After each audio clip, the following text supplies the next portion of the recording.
विवाह के लिए स्वीकृति दे दी और उसी दिन माधवी से विवाह कर लिया। रात को माधवी ने श्रृंगार किया और राजा का इंतजार करने लगी। कुछ देर बाद राजा कक्ष में आया और उसे देखकर उसके दिल में एक अजीब सी खामोशी उतर गई। पर जैसे ही उसकी नजर कमरे में रखी अपनी मृत पत्नी के संदूक पर पड़ी, उसकी पीड़ा और क्रोध फिर जीवित हो उठे। राजा की पत्नी ने उसे धोखा दिया था और उसी धोखे ने उसे पत्थर दिल बना दिया था। माधवी ने उसकी अशांति को देखकर कहा कि यदि राजा चाहे तो वह उसे एक कहानी सुना सकती है। राजा ने अनिच्छा से हामी भरी। माधवी ने एक व्यापारी और दैत्य की कथा सुनानी शुरू की। उसने बताया कि कैसे एक व्यापारी से गलती से दैत्य के प्रिय जीव को चोट पहुंच गई थी और दैत्य ने उसे मारने का निश्चय किया था।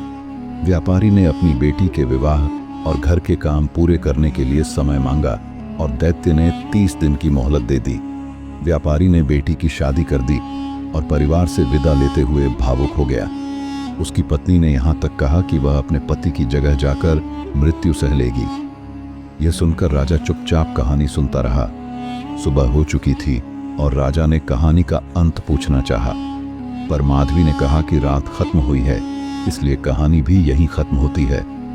राजा को पहली बार लगा कि वह उसे मार नहीं सकता। उसने माधवी को एक और दिन की मोहलत दे दी।